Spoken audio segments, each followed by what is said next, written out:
This is the Action Movie Guys podcast, bringing you action movie reviews from across the decades, plus box office numbers and insight like never before. And now, your hosts of the Action Movie Guys podcast, Alex and Nate.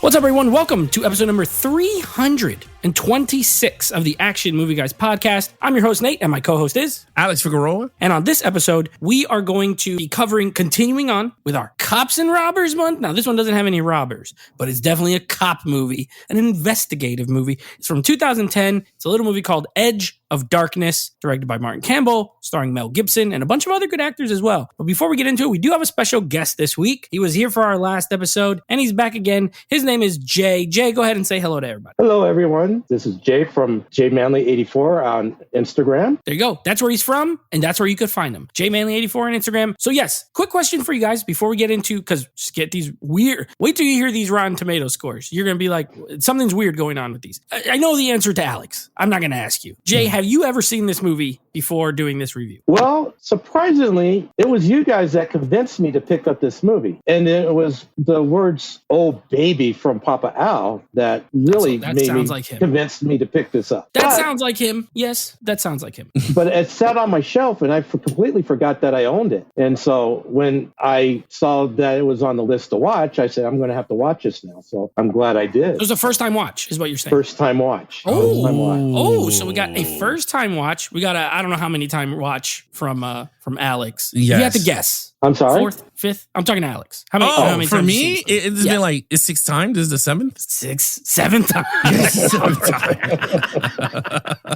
And this is going to come off crazy. I thought I saw this movie more times. I saw this at the theater back in 2010. I think this is the first time I watched it since then because I didn't even remember. All I remember was getting scared of that one part where the girl gets hit by the car. And that's well, I didn't remember much else. Well, you know what's funny? What reminded me of this movie, right? Like, so the fact is that Martin Campbell is one of the top 5 directors for me in terms of, because he did a lot of big 007 films. So that's where I knew him from. When I saw the trailer to this, it was like from the directors of GoldenEye, right? Like, and all this stuff. And I was Casino just like, Royale what? at the time. Yeah, Casino Royale. So I was just like, oh my God. And then Mel Gibson was that remember when he had like, he was away from Hollywood because of the Jewish stuff or something like that, or racist like comment kind he of said. A little comeback for him. Yeah, so all of a sudden they were like, Mel Gibson's back. And I was like, what? With Martin Campbell? I was like, no. And when I saw the trailer, I was like, oh my God, this looks maybe right up my alley. I didn't see this in the theater. When I purchased it on Blu-ray and I took it home to watch, I said, oh my God, my man Mel is back. I mean, it didn't bring back his status or whatever, but I was just like, okay, these two are good together. And I was like, I love this movie. But yeah. All right, so this is going to be an interesting show, I think. I think we're going to have a good time. Alex loves this movie. Jay's only watched it once. I've now seen it twice. And listen, I know this is going to be an interesting show because listen to these Rotten Tomato scores, okay? This is the first time in history we've had this happen. I'll give you the audience score first. The audience score for this movie is a 49%. 49, not great, just under 50. Well, we'll round up, we'll call it 50, half and half. Okay. Now, here's why it's weird. There's literally no score for critics. It's literally not, it's just 2 little lines. There's critic reviews on Rotten Tomatoes, but there's no score. So for critics, it's nothing. It doesn't exist. I don't have a score to give you. So this just has the 49% audience score. So, I don't know what happened, but like I said, there's reviews written, but I don't know what it is. So do you think it possibly could be that he was still kind of blacklisted in Hollywood? No, because there's movies with rapers and all kind of crazy people, and they have scores. I don't know what it is. Robert Downey There's just Jr. no is Iron Man. consensus. Exactly. Robert Downey Jr. is Iron Man. So, I don't know. All I'll say is Rob says 55%. Okay, I couldn't find that anywhere. We'll go with Rob's 55 though on the Robin Tomatoes. Yeah.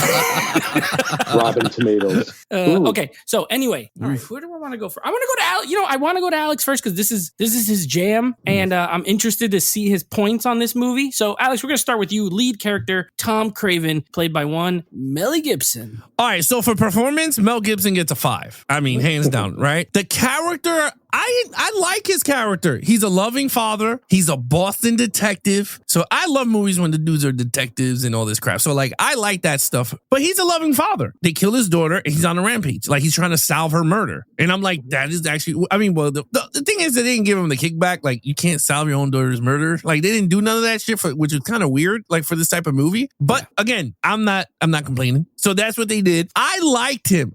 Well, first of all, Mel Gibson was amazing. So I enjoyed him as the character. The character himself, I just think he's a lovable. He did anything that a father would do in his situation. He has no wife. Daughter came to visit. She gets killed under his watch. And he's like, what the F is going on here? And then he starts to follow the clues and all this, and then leads up to the ending. So with that said, the character Craven, I give him a 4. I think he's a great character. I don't think he's perfect. But if you're going to say Mel Gibson's a 5 in this role. I think he was amazing, believable. And I felt so bad for Emma Craven. Like, yeah. I love the beginning of the movie. It leads off with the home video of, hey, Dad, let's go to the beach. Like, all that shit gets me sad because, like, I'm with my kids now. So it's like, it's just really so heartfelt when you see those home videos and then you see what leads up in the film. So to me, a 4. I think the character's great.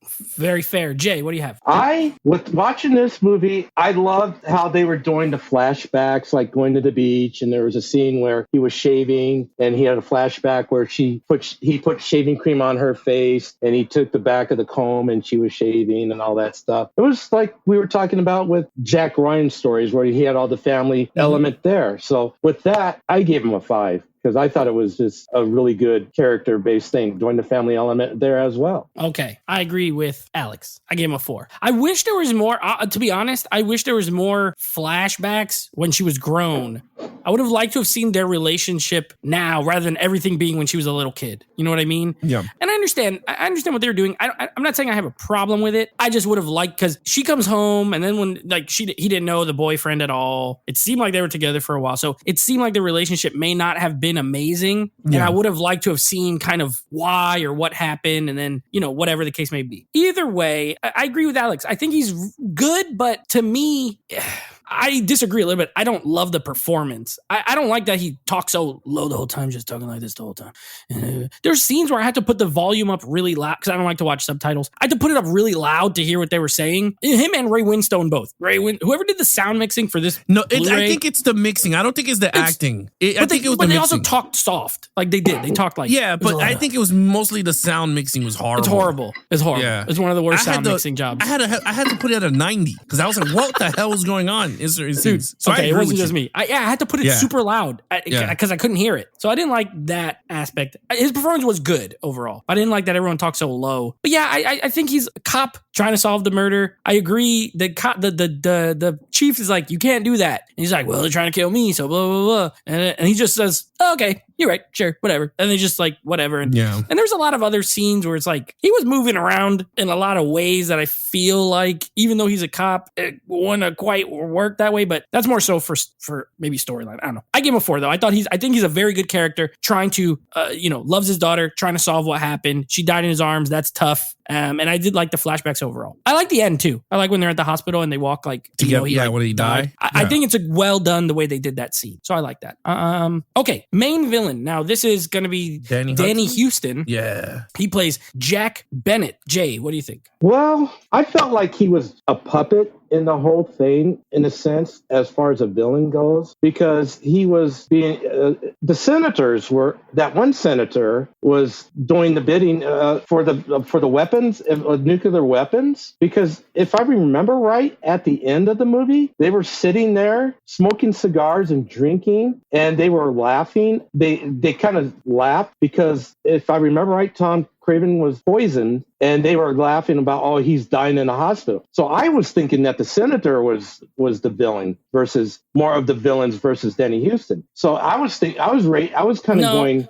I'll say why it's not though, because the senator was allowing them to do what they were doing for the financial gains, but he wasn't literally like on the board telling them to create weapons for foreign countries and all that kind of stuff. They were doing that on their own. He was just kind of turning a blind eye for political and financial reasons. So he wasn't really the main villain. Okay. Well, in that case, I'm going to go, if it was that case, I'm going to give this guy a 3 because all he did was point fingers and tell what these guys to do. He didn't do much. He just, when he cowered, basically, when Mel Gibson's character, Tom Craven came at him and didn't do anything. It's just there was not much that he did. It's like the henchmen did more villainous things than he did. They came and they trailed Tom. They shot at him, and what did he do? Nothing. Okay, so 3 for you. All right, Alex, what do you got? All right, so Danny Hudson. Okay, so this was a little. So he didn't do jack. Like, honestly, he didn't. Personally, he didn't do nothing. He allowed other people to do his betting. And honestly, the only thing he did was shot Mel Gibson, and that's it. But the plan that they got together is kind of messed up. Like, he was pretty much setting up other countries with terrorist attacks, nuclear weapons. Yeah, nuclear weapons. And I was like, holy crap, like that's diabolical. But the thing is, we didn't see that in action. So I couldn't give that a score because I didn't get to see the bomb go off, them blaming other countries, and then Emma Craven going, oh, hell no. So like for me, I was just like, okay, you got to, it's like you got yourself a point there, but I can't give you a real point because you didn't use it and utilize it. So for me, I didn't work. I gave him a 1. Because honestly, he does got the 2 goons that followed him, but honestly, anyone has 2 goons. He did poison them, but he is not the one who put that poison, the radiation in it. He's the one who told them to put that in there so they could get killed. So at the end of everything, he was just nothing. He's just nothing. So I gave him a 1. He's just a 1. Yeah, I'm right. I agree with both of you. I'm right in the middle of you, so we'll go with all 3. I gave it a 2. You got a 1, a 2, and a 3. The only reason I'm giving him, he could have been a 1. Absolutely. Alex, I don't disagree at all. I'm going to give him a point because I do think the plan is so evil. It's just evil enough for me to give him a little credit for it. But you're right. You don't see it. There's no effect of it, because they talk about using having a jihadist use the bomb in the Middle Eastern. This is a small scale movie if we really think about it. It all takes place in one little area in Massachusetts. You know what I mean? You see the same locations like multiple times, you go to the boyfriend's house a couple times, or at the guy's house a couple times, or go to the facility a couple times, and the police station once, and the hospital. That's it. You know what I mean? So it's not, I guess they didn't want to, to keep it smaller. They didn't want to do anything like that, but it would have been cooler. So that's where I agree with you, Alex. But I'm not going to spend more time. I gave him a 2. He shot Mel Gibson when he wasn't looking, when he wasn't paying attention. And then he still got shot. And then he had to drink the milk, the radioactive milk, like a punk. He did milk. He poured that shit down his throat. He did. Like, he was like, if I'm he started throwing up. You die. That dude he went to take the pills or whatever, and then he got blasted. So you're right. I agree. He was whack. So I gave him a 2, the weak part of the movie for sure. Okay, action scenes. This is the one I'm interested to see how this goes. Alex, what do you got? Oh, man, this is why I hate the show. This is why I hate our podcast. This movie has no action. I mean, it has action, but not as much as you think. But it has memorable action. I mean, well, let's just sum it up here. The daughter getting blasted with a shotgun, flying through the door, is one of the best I ever seen in a movie. And I love the sequence because Mel Gibson forgot his gun and he's trying to grab it to save his daughter and he couldn't. And you see her just fly. Yep. And I said, oh, that shit is crazy. Loved it. 2, the lady getting hit by a car is one of the craziest things I ever seen. But what I'm giving it the score, because honestly, other than that, they're doing the car chase, whatever, but it wasn't a real car chase. And then the ending shooting is really dope, but he was already dying at that. So I couldn't give it the full fledged. Yeah. What gives this movie what I gave it is after the girl gets hit with the car, my man runs up to her and he's like, are you okay? Blah, blah, blah. And the car does the 180. And then he revs it and then he starts going towards my man Mel. And he gets up and he grabs it and he starts to shoot. And I'm like, I'm catching goosebumps because my man is just laying and you never seen that. Like, and this is what I mean. The sequence, how Mark Campbell does it, is one of the genius way. The car stops, allows him to get up. He grabs his gun, puts mad bullets into the windshield, shoots the dude in the head. I mean, you're assuming he did because you see blood all over the place. Yeah. Then he shoots the tire, which you never seen that in the movie because you see the car go off and just, ram into a rock or something. But no, Mel's like, not this time. He shoots him, goes right into the river. And I'm like, that sequence I had to rewind it another time because I was like, this joint was so dope. Like the way they shot it. Loved it. And I mean, honestly, it sucks because it doesn't have as much action that you think it does. It's not getting a perfect, but I think I gave it a 4. I'm leaning to a 3. I would have gave it a 3, but I'm giving it a 4 because that sequence with the car and him shooting that car into the river is one of the dopest scenes I think I've seen in one of these type of low budget movies. So I give it a 4. I thought it had great, memorable scenes. Interesting. All right. Oh, also, if you were watching that car crash scene on 90 volume, and then it had to be scary because dude, so the loud. Baby jumped. Yeah, right. Yeah, no, the sound effects were loud. The talking is low in this movie for some reason. It's kind of low, but everything from gun shooting and everything. Yeah, I totally forgot about that scene. So when it hit, the baby jumped, and I was like, "Oh shit!" Yeah, that's pretty much what I said. Threw the baby in the air. Yeah, I threw the baby in the air. I was like, "What up?"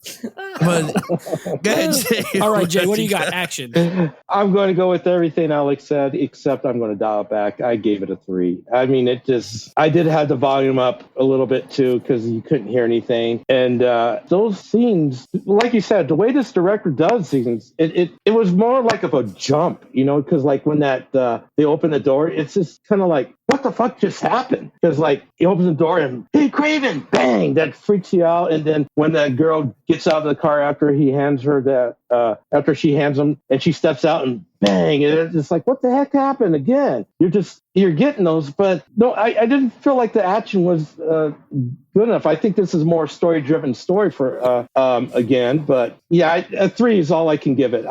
But it was a good movie. Okay. All right. Well, I'll be the most hardcore. I gave it a 2.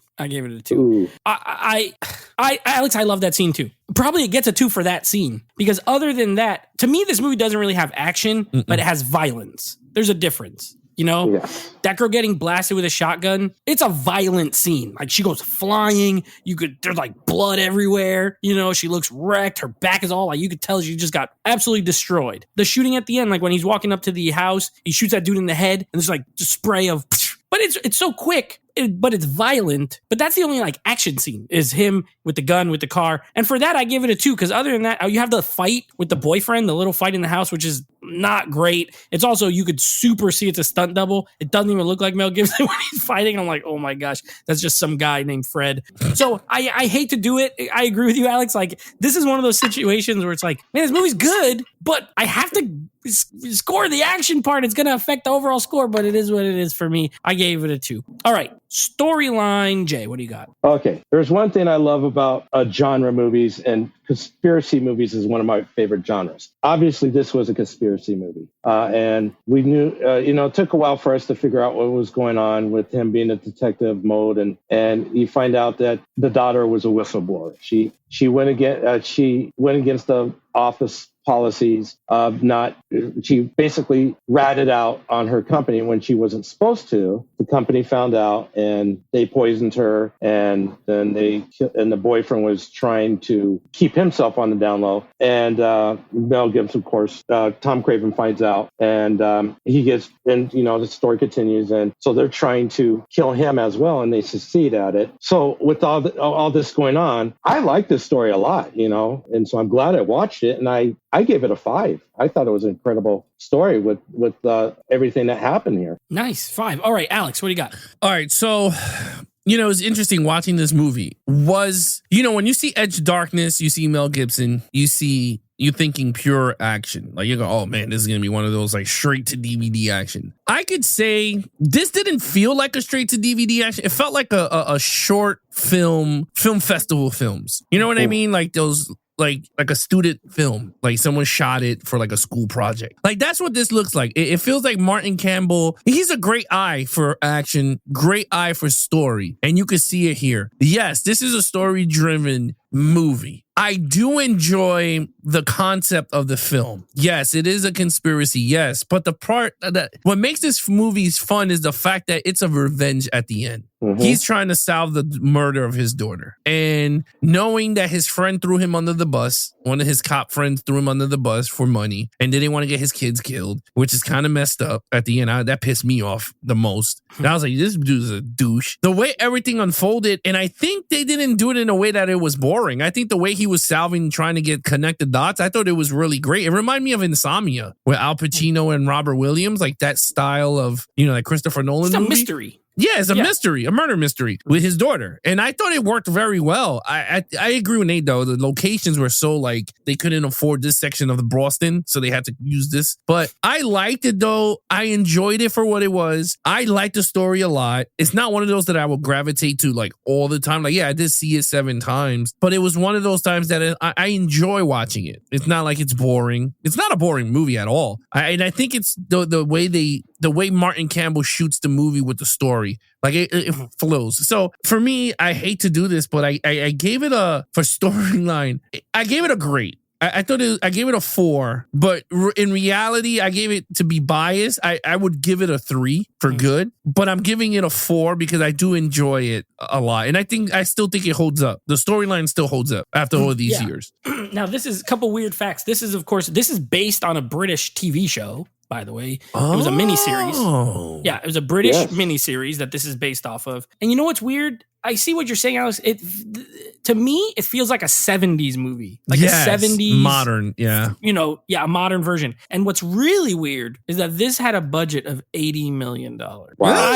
I can't imagine it having to be more than 10, but apparently 80 million. Well, that's why it was a bomb, because it only made 80 million at the box office. So it lost money with overall. I think it's weird that it cost that much, because if you would have told me this was like a $30 million, thriller, I would be like, yeah, I could definitely see that. So either way, I don't think it hurts the story. I give the story a 4. I agree with you, Alex. Yeah. I think it's good, really good. There's a couple things that prevent it from being perfect. I will say there are some parts in this that are a little boring. Honestly, I was watching and I was like, I'm a little bored here. It's not overly long, and it's not the pacing. It's just there are times where it's less interesting than other times, certain aspects. And I feel like it took a while for certain things to unfold. They give you so many breadcrumbs. It's like, okay. And they keep giving you, and then finally when they reveal it, it's not as awesome as you think it's going to be. Yeah. You know what I mean? You're like, you've been building this up for an hour and a half, and then it's just kind of like, oh, okay, that's bad, but not as what I thought it was going to be. So, but I do love the aspect of him trying to solve it. I love the father-daughter stuff. The best character in this whole movie is Jedburgh, that's played by Ray Winstone. He's the most interesting character in the whole movie because he's a mystery. Literally, the dude just shows up in his house. He has a lot of ability behind the scenes. Obviously, he's in the meeting with these people. He can make things happen.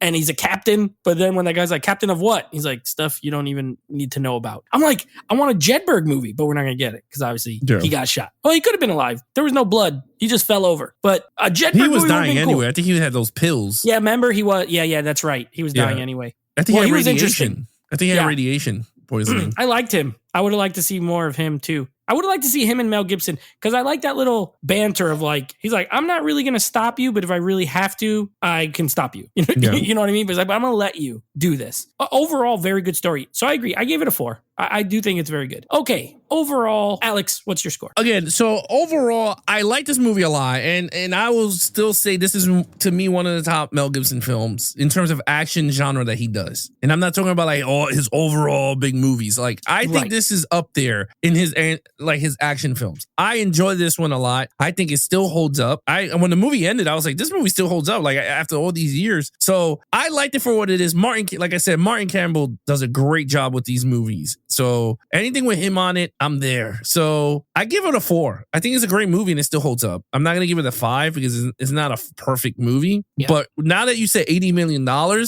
maybe I'm trying to think, where the hell did that budget go to? I don't know. Could it be? They did have a lot of names in the cast. They have good actors. So, and then the location and the director himself. So they did shoot. If they shoot on location, it's usually more expensive. So if they shot in Boston, it might have. Most likely they did. It looked like they did 5 areas. Yes, but they probably did. Yeah. So I gave it a 4. It was great. A 4 from you. All right, Jay, what do you got? I give it a 4 as well, and I'm glad you mentioned that about the miniseries. It was 1985 that miniseries came out, and I'm curious. I would love to see that miniseries. Mm-hmm. So just to see. And it's British. They do good. Yeah, they good TV shows. Mm-hmm. Yeah, I'm sure that it might be a pretty good miniseries. So be kind of curious to see how it compared between this and this movie, that miniseries. But yeah, I gave it a 4. 4. Definitely want to watch it again. I'm disappointed. I gave it a 3. I remember, this is where I'm pulling an Alex more than Alex did. I feel like I remember liking this more when I saw it the first time. And maybe I did. I have the Blu-ray, but again, I never watched it again. So sometimes in my head, there's always a reason like, why did I never put this back in? And subconsciously, maybe I thought it was a little boring. I found it a little boring this time around. And I was excited to watch this too. Because I remember it being a little bit more like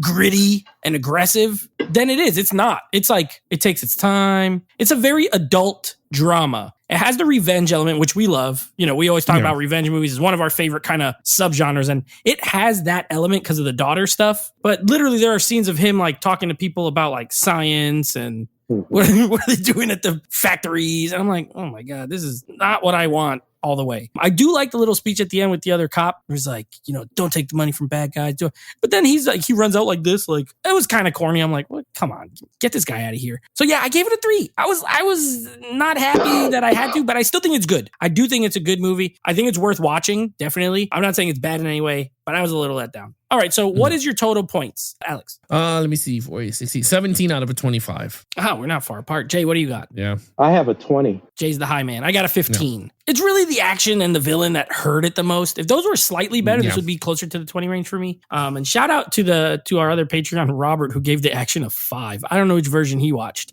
but he gave the action a 5. Classic Rob. Anyway, here's what we got coming up next week on the show. We will be continuing on with the Jack Ryan watch through with our old buddy Evan.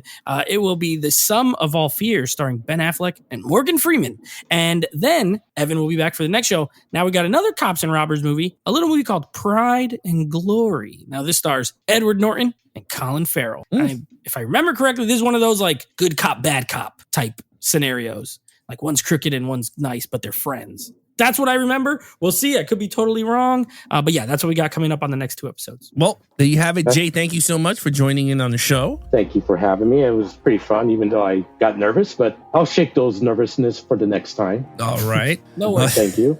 All right. Other than that, guys, you guys want to follow us on our social media accounts, please follow Nate over on Instagram at Netflix Reviews. Check out the podcast with him and his friends called Netflix Movie Reviews. And of course, we go live every other Monday at 9 p.m. Eastern over on Nate's channel on Instagram at Netflix Reviews. And of course, anything action movie guys, Instagram, Geeks and Flicks, head over to our official website, www.geeksandflicks.com. Other than that, I'm your host, Alex Figueroa. My co-host is Nate from Netflix Reviews. Be awesome to each other and geek out.